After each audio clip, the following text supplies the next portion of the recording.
Shalom Bapak Ibu yang terkasih dalam Tuhan. Shalom. Bagaimana kabarnya? Saya diberkati, kamu diberkati, kita semua diberkati. Puji Tuhan. Di sore hari yang cerah ini kita boleh kembali berkumpul di gereja untuk kita bersama-sama beribadah malam Natal. Setelah 1 tahun boleh kita lewati, tiba waktunya di penghujung tahun kita boleh sehat. Itu adalah sebuah anugerah.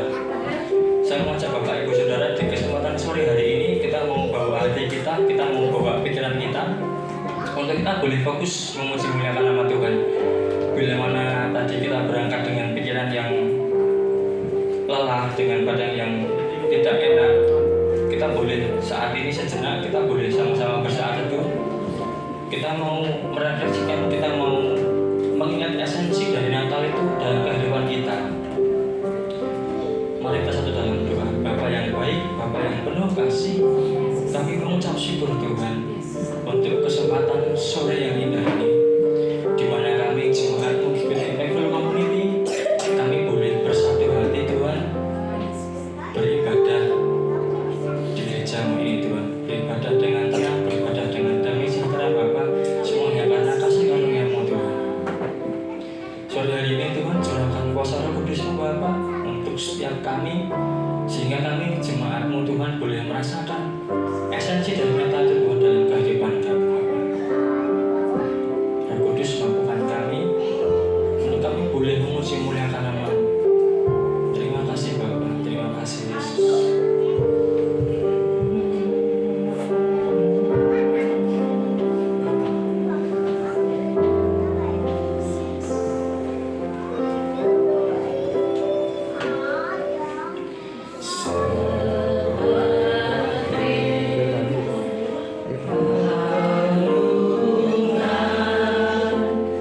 Pada kami jemaatmu, kami siap untuk memuji nama-Mu. Amin. Yesus, Amin. amin Tuhan. Ada sukacita hari ini Bapak Ibu. Amin. Saya belum melihat wajah-wajah bersukacita. Boleh Amin. kasih segerakan dirinya. Kamu diberkati. Kamu diberkati, kamu diberkati, kamu diberkati, kamu diberkati. Yes. Amin. Amin. Jika kita diberkati, maka kita nyanyi semangat Bapak Ibu ya. Amin. Mari kita pujikan. Dia lahir untuk kami.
Sebentar kita akan siapkan hati pikiran kita untuk boleh ditanami benih firman Tuhan.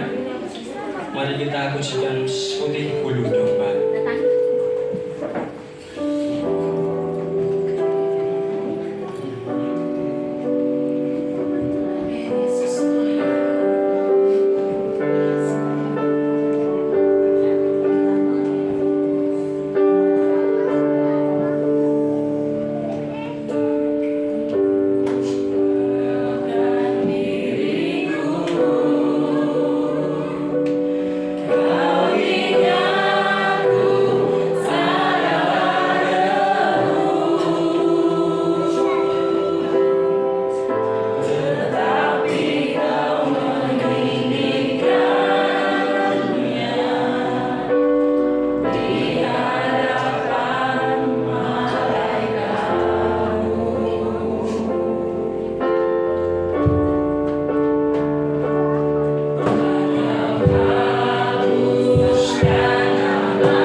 itu sungguh amat baik, lebih dari ciptaan yang lain. Tetapi makhluk yang begitu berharga ini pada akhirnya mengecewakan Sang Penciptanya.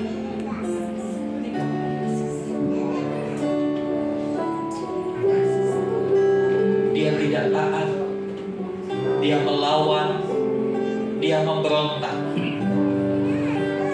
Setiap ketentuan-ketentuan Allah dilanggarnya.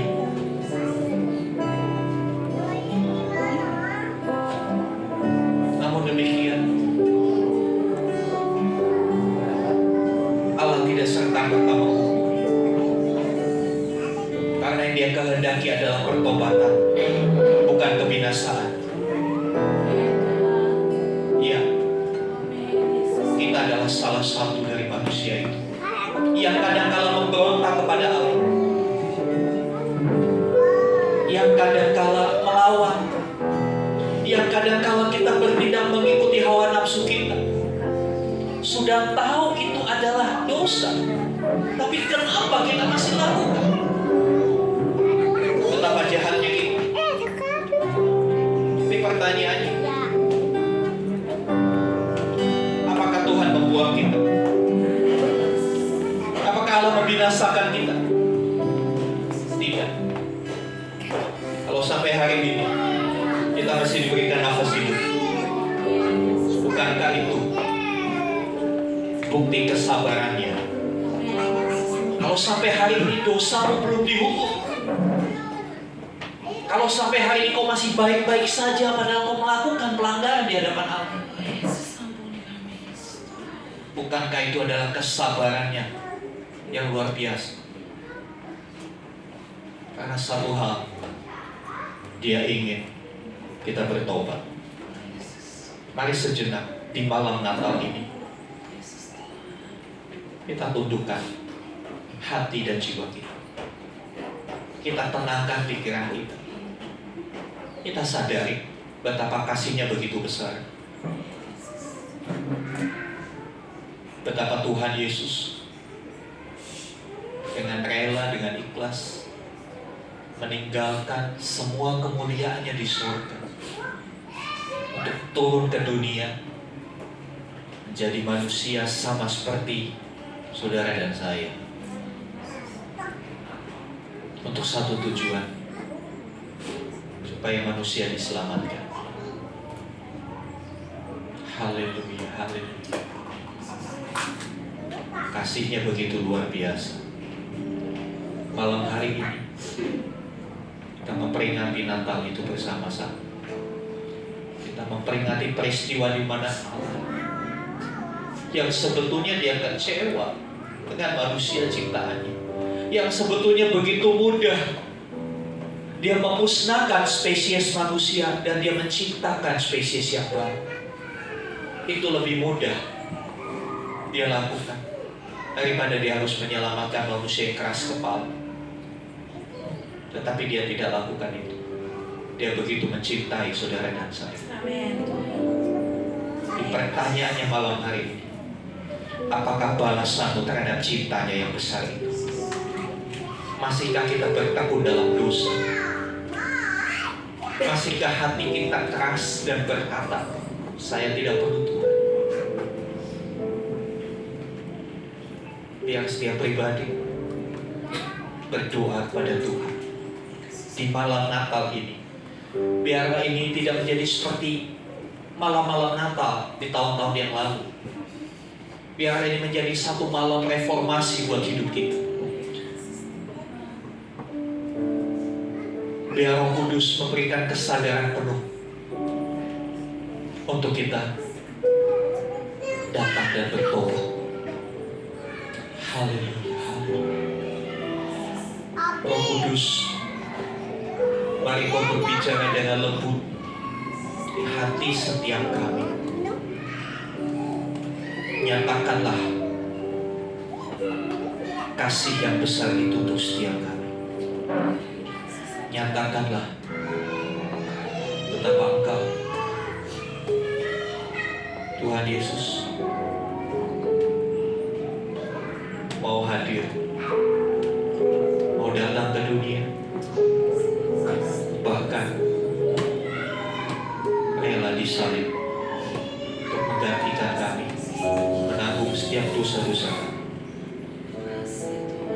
Kudus, sadarkan setiap kali untuk kami berhenti berbuat dosa. Sadarkan kami untuk kami menghargai kasih Bapa yang besar itu. Terima kasih Tuhan. Biar malam hari ini kami kembali diberikan pengertian akan esensi Natal. Buat kami mengerti, buat kami merayakan Natal dengan cara pikir yang benar, dengan sikap dan respon yang benar. Terima kasih Tuhan. Terpujilah Engkau, terpujilah karyamu Tuhan Yesus. Di dalam nama Tuhan Yesus kami berdoa. Amin. Amin. Ya, shalom Bapak Ibu. Ya. Silakan dan presentasi. Terima kasih apa yang sudah dikerjakan oleh tim presentasi. Saudara yang dikasih Tuhan. Iya, Natal. Natal itu apa sih? Ya, Natal dari bahasa Latin itu artinya kelahiran. Ya, kelahiran. Tentu dalam konteks Kristen, kelahiran Tuhan Yesus. Ya, kelahiran Tuhan Yesus. Ya, satu momen di mana orang Kristen, orang percaya merayakan kelahiran Tuhan Yesus. Tapi malam hari ini saya mau kita mengajak untuk lebih dalam lagi mengerti bahwa ternyata Natal itu bukan sekedar peringatan kelahiran, bukan sekedar memperingati kelahiran. Kalau memperingati kelahiran, budaya kita menyebutnya ulang tahun, betul? Ya, budaya kita menyebutnya ulang tahun. Walaupun sebetulnya saya kurang begitu cocok dengan penggunaan kata ulang tahun. Ulang tahun itu tahunnya berulang. Ya, jadi kalau yang lalu gagal, ulang tahun ya tahunnya berulang, ya gagalnya ngulangi lagi. Ya tentu kita nggak mau seperti itu, ya kan? Ya, Natal bukan sekedar peringatan kelahiran. Kita baca dulu di dalam Matius 1 ayat yang ke-21. Matius 1 ayat yang ke-21. Ya, kita buka Alkitab kita, Matius 1 ayat yang ke-21.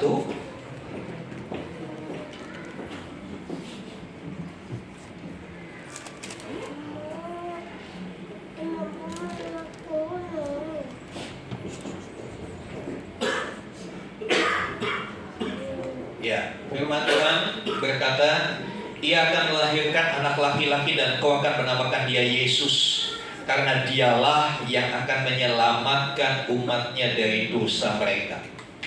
Jadi Natal sebuah peristiwa kelahiran. Iya betul, Natal adalah sebuah peristiwa kelahiran. Ada seseorang yang lahir, yang dirayakan, yang diperingati. Tapi kelahirannya bukan lahiran biasa. Bukan seperti saya lahir atau Bapak Ibu lahir. Ada sesuatu yang istimewa dengan lahirnya seorang bayi laki-laki kurang lebih 2000 tahun yang lalu di kota kecil Bethlehem. Ya. Ada sesuatu yang istimewa dikatakan dalam ayat itu. Ya. Ia akan melahirkan seorang anak laki-laki, ya. Kemudian engkau akan menamakan dia Yesus, karena dialah yang akan menyelamatkan umatnya dari dosa mereka. Tujuan kelahirannya itu jelas disebutkan, untuk menyelamatkan dosa umatnya. Untuk sebuah misi. Misi apa? Misi penyelamatan. Untuk tujuan yang jelas, bukan sekedar lahir, bukan sekedar untuk memenuhi dunia. Nah, kita akan lihat. Ya. Yang pertama, Natal adalah bukti kehadiran Allah. Allah yang melihat dunia begitu rusak. Awalnya dalam perjanjian lama, Allah mengutus nabi-nabinya untuk berbicara. Allah mengutus utusan-utusannya, hamba-hambanya untuk berbicara. Apa yang disampaikan? Berita pertobatan. Kalau saudara melihat dari Kejadian sampai Wahyu, berita utama di sana adalah pertobatan. Semua orang harus bertobat. Dan berita itu berulang kali ditolak oleh manusia. Berulang kali ditolak oleh manusia. Sampai pada satu titik, anak Allah itu harus turun tangan. Kalau dalam bahasa kita, oh ini gak bisa dibiarin. Gak bisa dibiarin, udah saya turun sendiri. Ya. Sama seperti kita sebagai orang tua, kalau nyuruh orang gak mempan, apa yang kita lakukan? Udah sini saya sendiri yang tangani, dan begitu. Orang lebih Allah melakukan seperti itu. Nabi-nabinya ditolak, nabi-nabinya dibunuh, disiksa. Manusia tetap memberontak. Sampai pada satu titik, gak bisa, aku harus turun sendiri. Dan terjadilah Natal. Dari Natal itu adalah satu bukti bahwa Allah hadir sendiri. Allah turun tangan untuk menyelesaikan masalah terbesar umat manusia, itu dosa.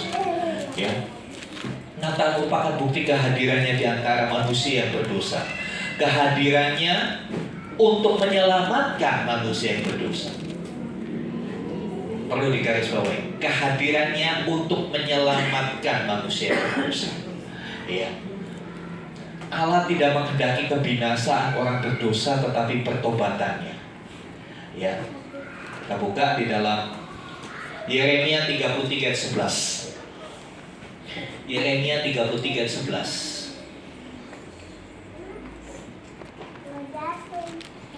Yeremia 33 ayat yang ke-11. Demikian firman Tuhan. Akan terdengar lagi suara kegirangan dan sukacita.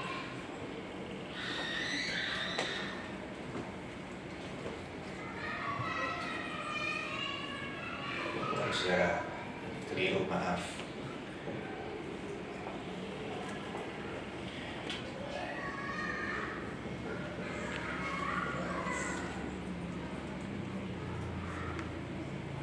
Ya, Allah tidak menghendaki manusia yang berdosa itu binasa, tetapi Allah menghendaki manusia itu bertobat.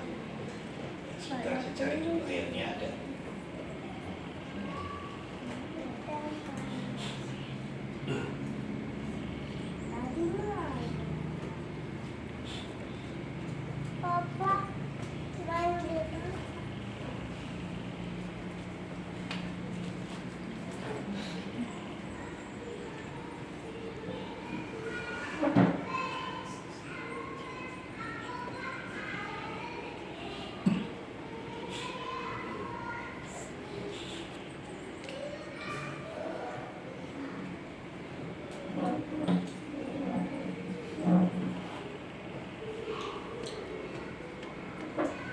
Petrus 3 ayat yang ke-9, tolong dibacakan Saudara Satria. 2 Petrus 3 ayat yang ke-9.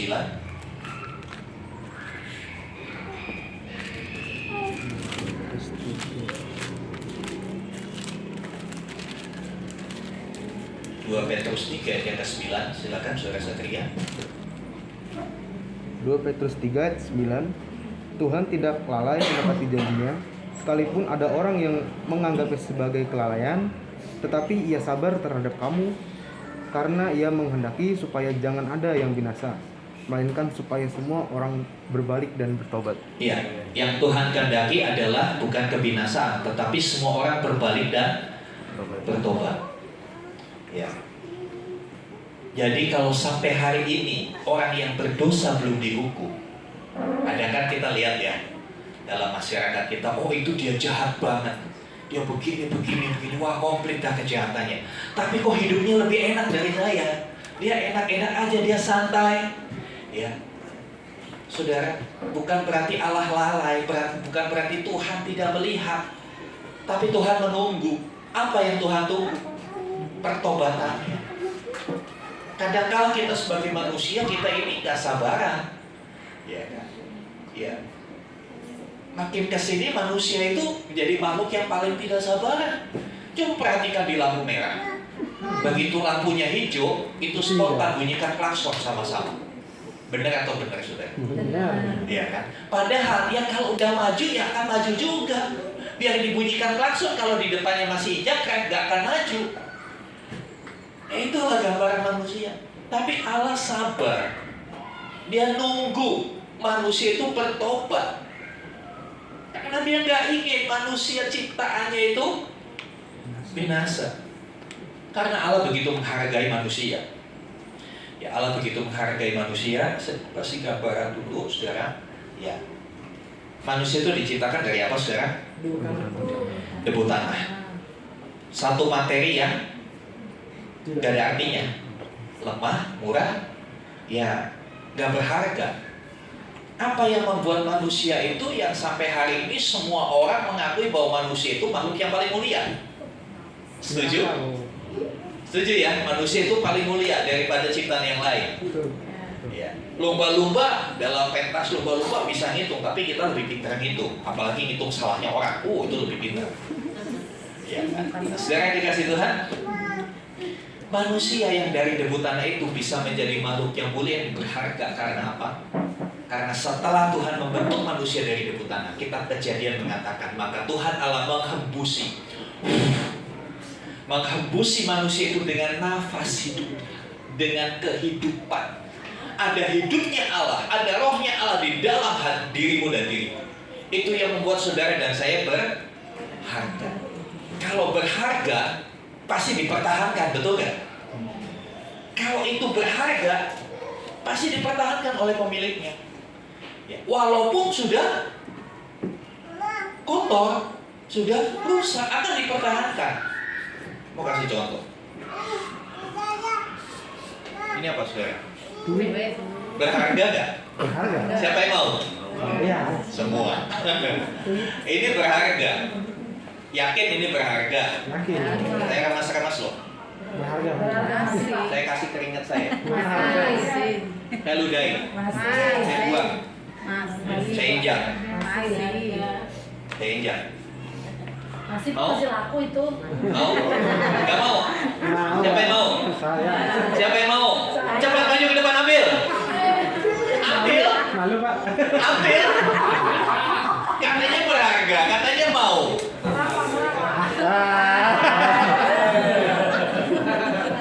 Saudara dikasih Tuhan. Seperti itu yang Tuhan kerjakan buat hidup manusia. Kita yang udah bobrok, udah rusak. Karena apa? Yang dia lihat itu bukan casingnya. Yang dia lihat itu di dalam diri setiap manusia ada bagian dari diri Allah. Dan itu kekal. Makanya dia tetap sabar menantikan pertobatan kita.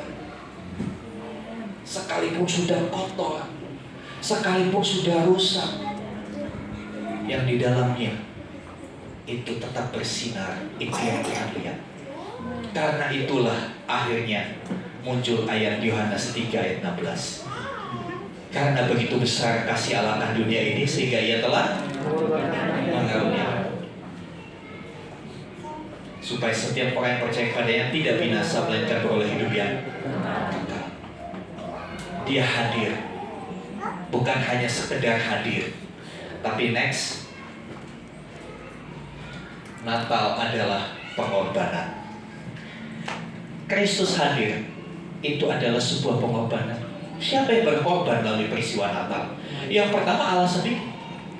Kristus sendiri dalam keberadaannya sebagai Allah, dalam segala kemuliaannya, dia lepaskan itu, dia turun menjadi manusia. Bisa aja dia turun sebagai Allah, dengan segala kemahakuasaannya dia datang ke dunia dan dia berkata, bertobatlah. Selesai manusia, musnah.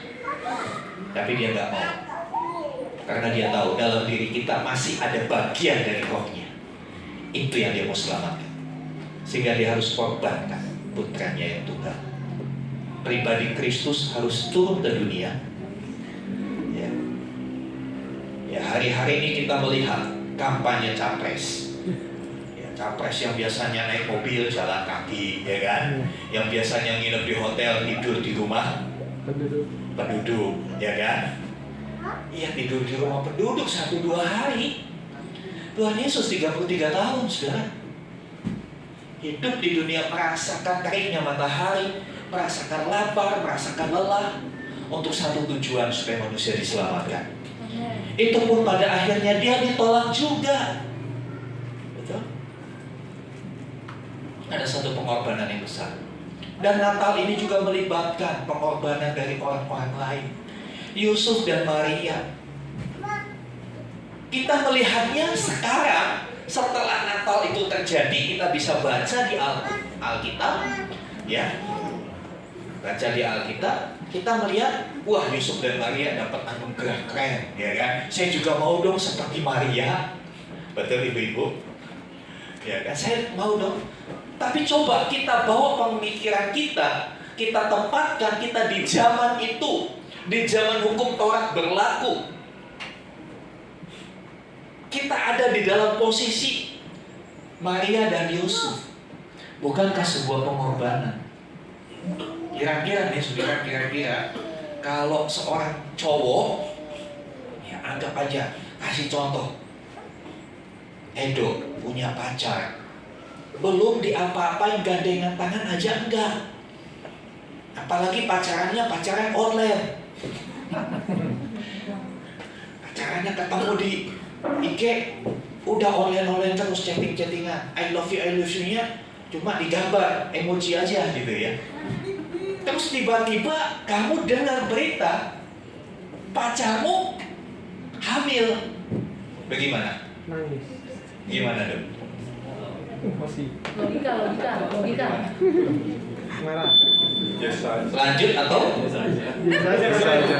biasa aja? Saja. Biasa aja katanya, keren ya. Kalau biasa aja pertanyaannya benar-benar cinta apa enggak gitu kan? Iya, saudara. Umumnya kalau kita punya pasangan, kita belum apa-apain, tiba-tiba dia hamil, pikiran kita gimana? Tinggalin lah. Sama siapa? Itu karya siapa? Itu karya siapa? Kamu lakukan itu dengan siapa? Ya kan? Sakitnya tuh di mana? Di sini. Seorang Yusuf berkorban untuk sebuah rencana penyelamatan manusia. Di sisi Marianya, kebayang gak sih? Tiba-tiba perutnya gede, tiba-tiba hamil. Dalam kondisi normal aja hamil itu gak enak, betul gak Mbak Yeta? Ya, di sini yang hamil Mbak Yeta ada lagi. Setahu saya cuma Mbak Yeta ada lagi yang hamil. Gak enak, mual, ya kan? Serba susah.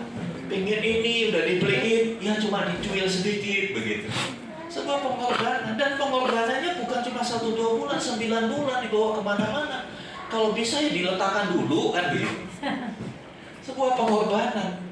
Belum lagi kalau dikaitkan dengan budaya pada waktu itu, di mana hukum Taurat diberlakukan dengan sangat keras. Hukum Taurat yang berlaku buat seorang yang hamil di luar nikah adalah dirajam, dilempari batu sampai mati. Maria berkorban untuk misi penyelamatan. Maria berkorban untuk misi penyelamatan. Dia berpotensi dihukum mati. Dia berpotensi mengalami bullying, ya kan? Mengalami bullying. Mungkin kalau dia pada waktu itu lagi mau belanja sayur, ibu-ibu yang lain, para wanita yang lain yang belanja sayur bisik-bisik, dia hamil, gak ada suaminya. Rasanya bagaimana, saudara? Sebuah pengorbanan yang dilakukan. Jadi ketika kita merayakan Natal, ada pengorbanan. Gereja Tuhan hari-hari ini merayakan Natal, gegap gempita, lampu kelap-kelip, ya, macam-macam, ada drama, ada segala macam, dan yang lebih ditunggu-tunggu adalah ada Surprise. Nah, Anda benar. Ada door prize. Ada door prize. Ya, itu yang ditunggu-tunggu. Ya, kemarin sebelum tanggal 10 saya sempat bercanda. Kira-kira kalau door prize-nya peti mati mau nggak? Enggak mau. Wah, itu aduh mengerikan kalau saya dapat wow gitu. Terus dia dikasih Tuhan. Ya. Hari-hari ini Natal seperti itu sudah terjadi pembiasan, pembelokan dari inti Natal yang sebenarnya. Makanya malam hari ini yuk kita mau kembali. Kita mau sadar ada apa sih di Natal. Bukan hanya sekedar ada pohon Natal, ada hiasan, ada kado, ada door prize, ada makanan, ada B2 di bawah. Bukan sekedar itu Natal. Ada yang lebih penting, lebih urgent daripada itu. Ada kehadiran Allah di Natal. Ada pengorbanan yang tidak boleh kita sia-siakan. Biarlah kita menjadi orang-orang yang bisa menghargai pengorbanan orang lain. Menghargai pengorbanan Tuhan buat kita. Amin. Ya. Jadi Natal seharusnya nggak setahun sekali, betul nggak? Natal seharusnya nggak setahun sekali. Next. Ya. Ya, karena Natal adalah kehadiran Allah dan di dalam Natal ada pengorbanan.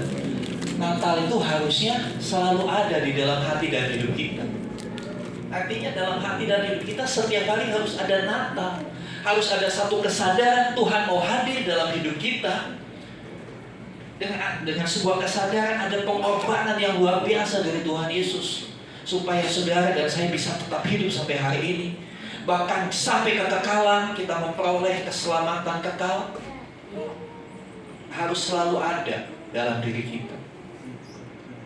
Ya, saya sempat chatting dengan salah satu jemaat. Saya lihat di Facebooknya, wah dia berdandan begitu rupa. Saya percaya ketika dia berdandan itu gak cukup 2 jam.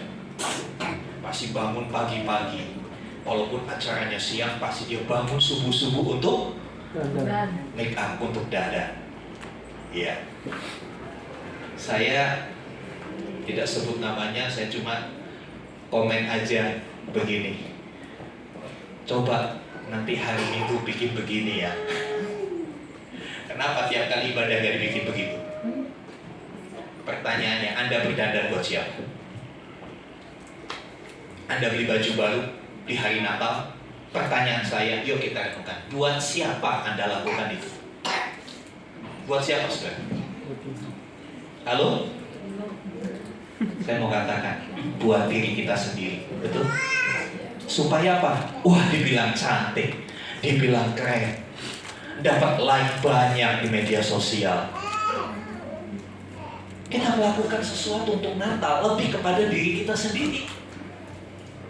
Bukan kepada kesadaran bahwa Allah hadir dalam hidup kita. Kalau kita lakukan untuk Tuhan, ya lakukan itu setiap kali ibadah. Bukankah kita beribadah juga Tuhan hadir? Amin. Apakah Tuhan hadir kalau perayaan Natal aja? Enggak kan? Firman Tuhan berkata 2-3 orang berkumpul Tuhan hadir. Kenapa kalau konser nggak berdandan begitu? Ya kita merenung saudara. Ya kita flashback kepada kehidupan kita. Saya tidak mengatakan nggak boleh melakukan itu, boleh. Tapi please lakukan itu untuk Tuhan. Jangan lakukan itu untuk dirimu sendiri. Kebanyakan kita pakai baju baru yang keren, ya, pakai perhiasan, ya, bahkan ada ya, di Kota Bekasi, di Cikarang nggak ada, di KSP apalagi nggak ada. Di Kota Bekasi itu banyak penyewaan perhiasan imitasi. Kalau Natal sewa perhiasan gelamnya segini, gede, mungkin kalungnya segini, kalau perlu antingnya segini, disewa supaya kelihatan orang keren. Kembali pertanyaannya, itu dilakukan buat siapa? Buat diri sendiri, untuk kesombongan, untuk cari puji, betul?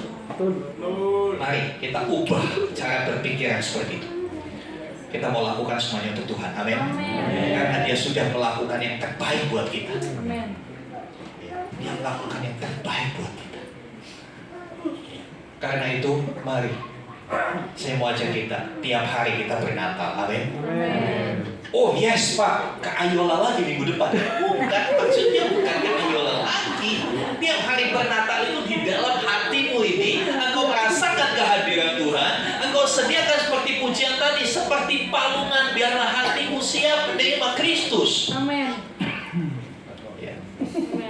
Karena apa? Di dalam Natal ada apa? Sukacita. Ada sukacita. Sudahkah tiap hari ada sukacita?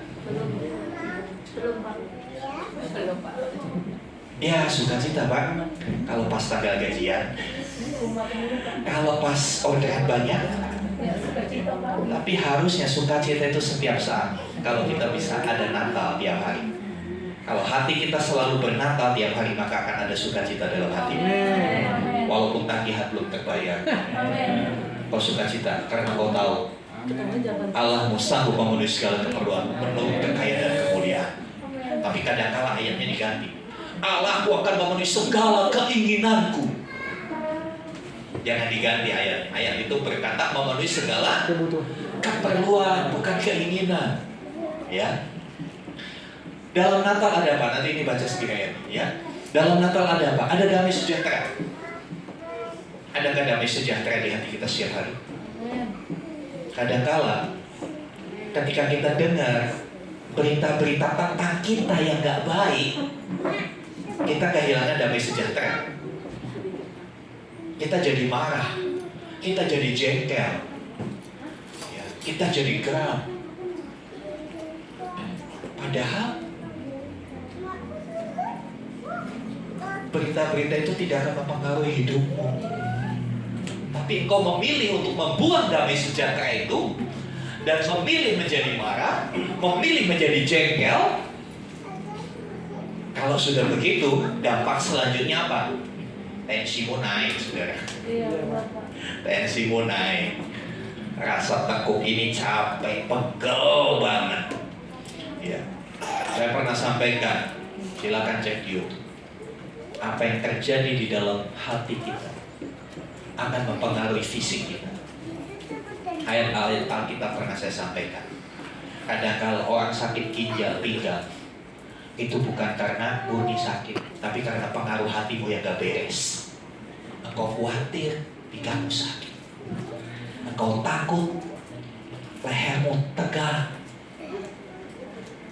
Saudara yang dikasih Tuhan, mari kita mau bernatal setiap hari. Selanjutnya, di dalam Natal ada pujian kepada Allah, betul? Ketika peristiwa Natal itu, malaikat bernyanyi, bikin paduan suara. Ya. Makanya di lagu Malam Kudus ada kata, malaikat samawi megah, puji Allah karena nikmatnya. Ada pujian kepada Allah, malaikat memuji Tuhan, dan gembala-gembala juga memuji Tuhan. Apakah ada pujian kepada Tuhan keluar dari hati kita setiap hari? Amin. Apakah cuma kalau ibadah aja memuji Tuhannya? Kalau di luar, siapa yang saudara puji? Bukankah hanya Dia satu-satunya yang layak dipuji? Ya. Ketika di gereja kita memuji Tuhan, tapi ketika keluar gereja, kita kadang-kala memuji diri kita sendiri. Kita mencari orang supaya memuji kita. Saudara, kalau kita masih begitu, kita belum sadar. Kita belum bernatal. Engkau belum merayakan Natal kalau begitu. Oh Pak, saya sudah merayakan Natal. Kemarin Natal pas awal tahun, Natal marga istri saya, Natal ini, Natal komplek. Wah, nanti tahun depan saya mau bikin kuesioner. Siapa yang paling banyak ikut Natalan? Ada di sini yang sampai hari ini ada yang sudah 5 kali ikut Natalan? Jangan malu, saudara. Ya. Berapa kali pun engkau ikut Natalan, gereja A, B, C sampai Z, Natalan keliling Cikarang. Tapi kalau saudara belum bisa memaknai Natal seperti ini, gak pernah ada sukacita, gak pernah ada damai sejahtera, gak pernah ada puji-pujian dalam hidup. Ya, nah selanjutnya selalu ada harapan. Selalu ada harapan. Dalam keadaan apapun, ketika kita bisa bernatal setiap hari, selalu ada harapan. Walaupun keadaan begitu buruk, begitu tidak baik-baik saja, saudara masih tetap berharap dia, saya percaya. Kalau mati aja dia lakukan buat saya, apalagi sekedar memberkati saya, Tuhan pasti lakukan buat kita. Ya. Karena Ibrani 6 ayat 19 katakan pengharapan itu seperti saung, seperti jangkar yang kuat tertanam, dan kita bisa berpegang, tidak goyah. Ya, kapal, setiap kapal, baik kapal kecil maupun kapal besar, ya kapal tanker yang ratusan ton, pasti punya satu alat yang namanya jangkar. Apa sih gunanya jangkar? Ketika kapal ada di samudera, dia dihantam dengan badai, dengan gelombang tinggi, maka nahkoda akan perintahkan buang saung, buang jangkar. Jangkar itu akan dibuang ke laut. Ada tali yang mengikatnya. Begitu jangkar itu sampai ke dasar laut, dia akan nyangkut di dasar laut yang dalam itu, dan itu yang membuat kapal itu tetap dalam posisinya.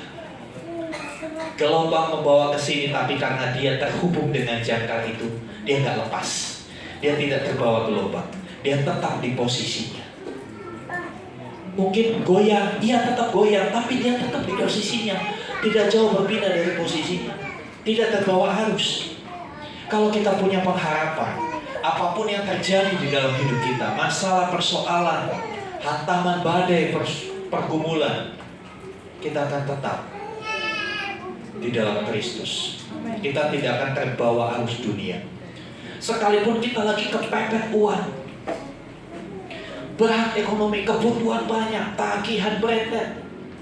Kok tagihan datangnya bareng-bareng, yang kompak bener nih yang tukang tagih itu. Pokoknya satu-satu, ngerti dong saya lagi sepi jualan. Tapi kenapa datang bareng-bareng? Kalau nggak punya pengharapan kepada Tuhan, kau tidak akan terhanyut dengan pinjol yang gak jelas. Karena begitu kau terjerat dengan pinjol, lebih dalam jatuhnya. Kadang-kala kita berusaha menyelesaikan masalah kita dengan instan. Ya, saya akui zaman ini zaman instan. Ya kan? Zaman ini zaman instan. Dulu waktu saya SMA, ketika saya mau tulis surat sama saudara saya harus tulis surat, kirim ke pos, tempelin perangko. Udah sampai, tunggu jawabannya berhari-hari. Kalau ada tukang pos, dulu pakai sepeda tukang pos ya, ding ding ding ding. Wah, semangat, siapa tahu dapat surat. Yang senyum-senyum pasti pacarannya pakai surat-surat. Tapi zaman sekarang kan serba instan, ketik, nggak sampai 1 menit berita kita, kabar yang ingin kita sampaikan sudah nyampe ke tempat yang ratusan kilometer di sana. Zaman instan. Dulu bikin bubur diaduk dulu lama. Sekarang bikin bubur, tuang ke mangkok, siram air panas, nggak sampai 5 menit bisa dinikmati. Saudara dikasih Tuhan, kondisi yang serba instan itu akhirnya membuat kita terjebak untuk kita melalaikan proses. Pingin semuanya serba cepat, pingin dapat duit cepat, pingin cepat kaya, semuanya pingin cepat. Tanpa sadar kita melanggar batas-batas yang Allah tentukan. Tanpa sadar kita melabrak lampu merah itu, kita terobos lampu merah itu. Ya, 1 kali terobos lampu merah gak apa-apa. Coba aja lakukan, siap lampu merah sudah terobos. Cepat atau lambat, kecelakaan. Jadi saudara, mari di Natal ini saya mau ajak kita tiap hari Natalan. Amin. Mau tiap hari Natalan? Ya, sekali lagi bukan ke Ayola terus. Pusing bapak kepalanya kalau kesana terus. Kita mau Natalan tiap hari di rumah kita dengan keluarga kita. Kita merasakan bahwa ada Tuhan yang hadir, karena namanya itu Immanuel, Tuhan yang menyertai kita. Kita merasakan ada pengorbanan. Kalau kita ada sampai hari ini, karena pengorbanan Kristus yang luar biasa. Mari sama-sama kita bangkit berdiri. Next, terakhir. Ya, kisah ini tidak berhenti di Natal saja. Ya, kisah ini nggak berhenti di Natal, tapi to be continue. Pengorbanannya nggak sampai di situ aja, tapi ini puncak kasihnya, puncak pengorbanannya. Ketika dia merentangkan tangan dan dia menyerahkan nyawanya, mati bagi saudara dan saya. Saya undang pemain musik, present musik, dan mari kita akan sama-sama bangkit berdiri. Haleluya. Haleluya.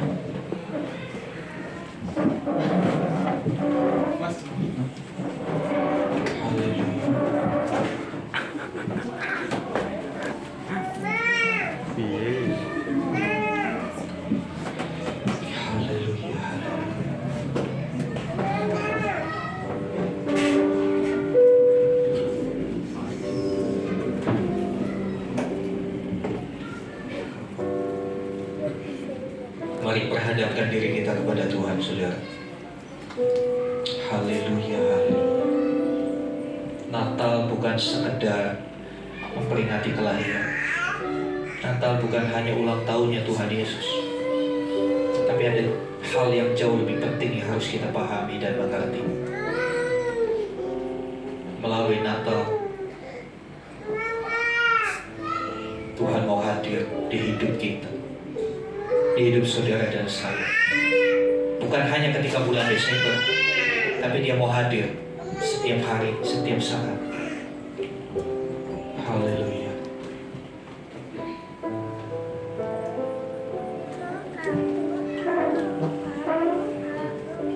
Haleluya, haleluya.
sudah benar hidup kita memuji Tuhan. Dia yang layak dipuji.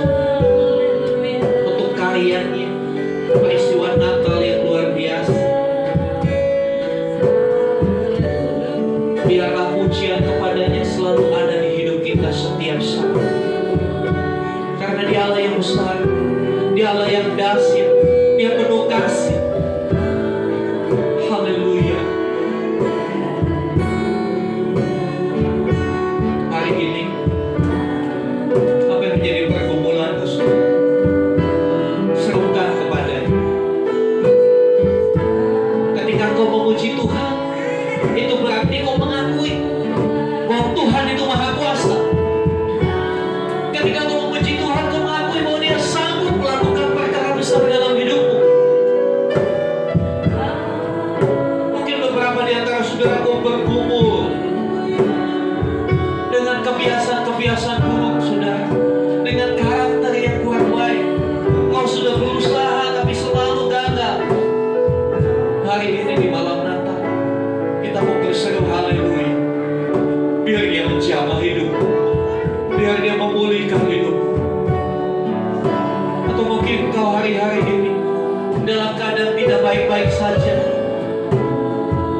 Kau mungkin sedang mengalami kondisi ekonomi yang melemah. Tanggung jawab menyelesaikan hutang begitu banyak.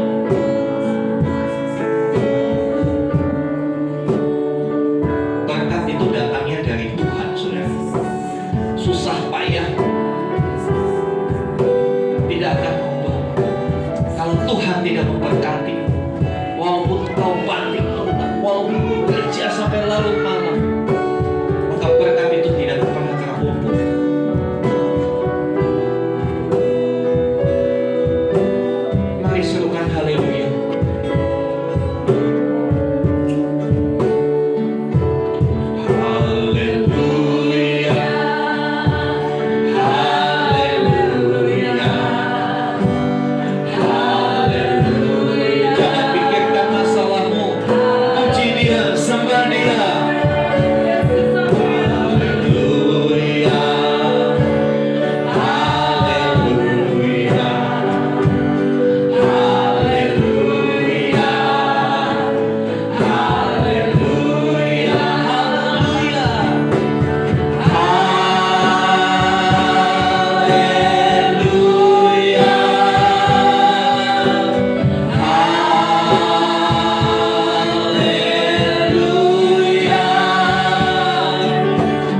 perlu pertolongan. Tuhan Yesus, dengar seruan umat-Mu.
Mari sampaikan pergumulanmu kepada Tuhan.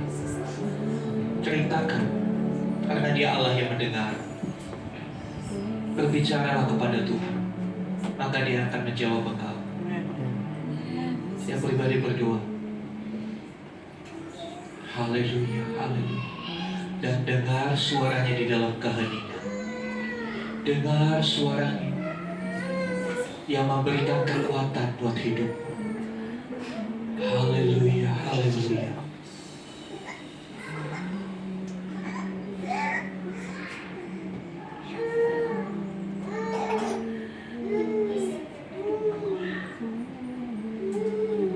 Haleluya. Bapa di surga, kami bersyukur karena di tengah pergumulan kami, Kau selalu ada. Tuhan Yesus, Engkaulah Sang Immanuel, Kau yang selalu hadir di antara kami. Ketika kami sakit, Engkau ada. Ketika kami kesusahan ekonomi, Engkau ada. Ketika kami sedang bergumul dengan sifat-sifat buruk kami, Engkau juga ada. Dan sekarang kami buka hati kami. Mari kerjakan hidup kami. Kerjakan hidup kami ya Tuhan. Karena kami tahu tanpa kekuatan-Mu kami akan gagal. Kami perlu Engkau Tuhan Yesus. Kami perlu Engkau Tuhan Yesus. Mari kerjakan hidup kami. Segala aspek hidup kami serahkan dalam tangan Tuhan. Biar Tuhan yang mengerjakan hidup kami, supaya hidup kami bisa kembali seperti ketika Tuhan menciptakan manusia, segambar dan serupa dengan Allah. Terima kasih untuk Natal 2000 tahun yang lalu. Terima kasih karena sampai hari ini kami bisa bernatal setiap hari. Kami bisa mengalami sukacita setiap hari. Kami bisa memperoleh damai sejahtera setiap hari. Kami beroleh kekuatan setiap hari. Kami beroleh pengharapan setiap hari. Terima kasih Tuhan Yesus. Kami bersyukur. Kami bersyukur. Di dalam nama Tuhan Yesus. Yang percaya katakan amin. Amin. Silakan duduk, Tuhan memberkati.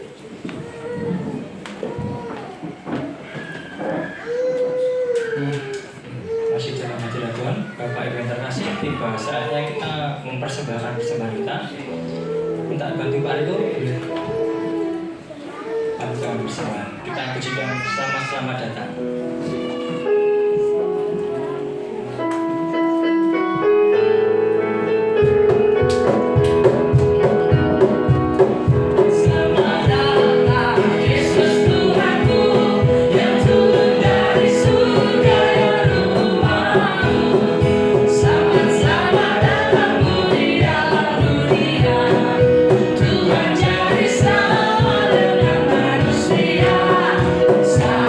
Salam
Tuhan Yesus, terima kasih Tuhan atas berkat dan karunia yang Kau berikan kepada kami Tuhan.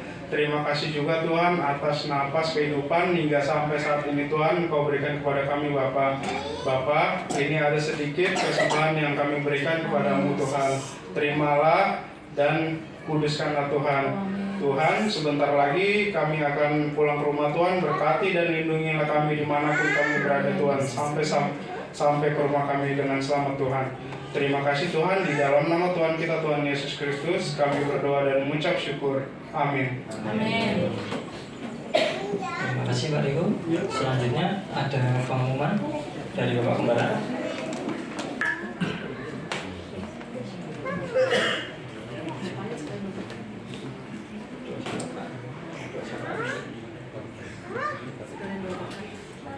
Saya minta untuk Bapak Almas boleh bantu kita dalam doa syafaan.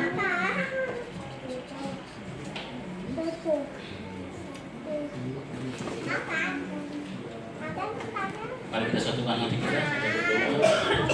Bapa yang baik, kami datang ke hadapan untuk mengucap syukur Bapa, karena di Natal ini kami sudah mendapatkan sukacita Bapa.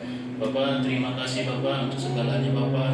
Semua nafas kehidupan hingga saat ini kami menjalani kehidupan ini bersama dengan Yesus Kristus yang telah menebus dosa-dosa kami. Bapa yang baik, berkati negara kami, negara Indonesia ini agar menjadi negara yang takut akan Tuhan. Berkati juga Bapak Presiden kami, begitu juga dengan TNI jajarannya. Biarlah mereka Bapak menjaga negara ini menjadi negara yang berdaulat. Begitu juga dengan saudara kami yang sudah pulang ke kampung halamannya. Berkati mereka Bapak. Biarlah mereka mendapat sukacita bertemu dengan keluarganya dimanapun mereka berada. Begitu juga saudara kami yang akan melanjutkan perjalanannya untuk pulang kampung ya Tuhan. Di mana di hari yang akan ke depannya mereka akan pulang ke kampung halamannya untuk menjumpai keluarga. Tuntun langkahnya Tuhan Yesus. Berikan mereka keselamatan sampai tujuan. Begitu juga Bapa dengan kami semua anak-anak-Mu yang tinggal di daerah Cikarang ini Bapa. Berkati kami Bapa untuk menghabiskan tahun 2023 ini Bapa. Berkati juga orang tua kami dimanapun berada tanpa terkecuali Bapa. Biarlah nama-Mu Yesus yang selalu dapat kami muliakan di Natal ini agar kami menjadi anak-anak yang takut akan Tuhan. Terima kasih Bapa, kami akan pulang dari tempat ibadah kami ini. Kami rindu membawa berkat-Mu melalui hamba-Mu. Mari kita sama-sama bangkit berdiri saudara. Kita akan menerima berkat Tuhan. Mari buka hati saudara, angkat tangan saudara. Saudara-saudara yang dikasihi Tuhan, sekarang terimalah rahmat anugerah dari Allah Bapa di surga. Di dalam kasih dan karya Tuhan Yesus Kristus. Bersama dengan persekutuan pengurapan Roh Kudus, terimalah berkat-berkat jasmani, terlebih lagi berkat rohani. Jadilah berkat dimanapun Tuhan menempatkan kita. Karena itu pergilah, jadikanlah semua bangsa murid. Baptislah mereka dalam nama Bapa dan Anak dan Roh Kudus, dan ajarlah mereka melakukan segala sesuatu yang telah Kuperintahkan kepadamu. Dan ketahuilah, Aku menyertai kamu senantiasa sampai kepada akhir zaman. Demikianlah Tuhan Yesus akan datang kembali menjemput kita, membawa kita masuk dalam kebahagiaan kekal bersama-sama dengan Dia. Supaya di mana Tuhan Yesus berada, di situ pun kita boleh berada. Terima kasih Tuhan, kami terima semua berkat-Mu di dalam nama Tuhan Yesus Kristus. Haleluya. Kiranya Engkau memberkati aku berlimpah-limpah dan memperluas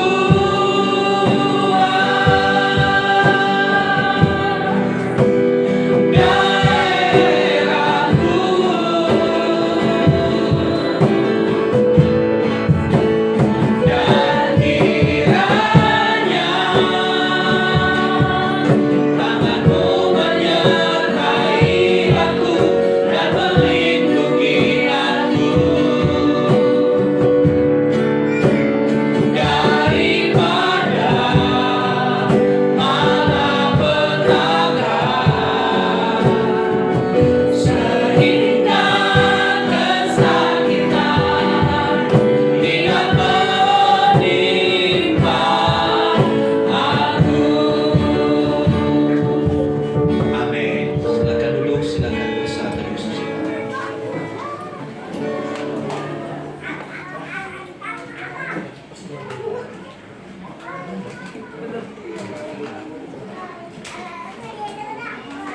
saat itu selesai, Bapak Ibu jangan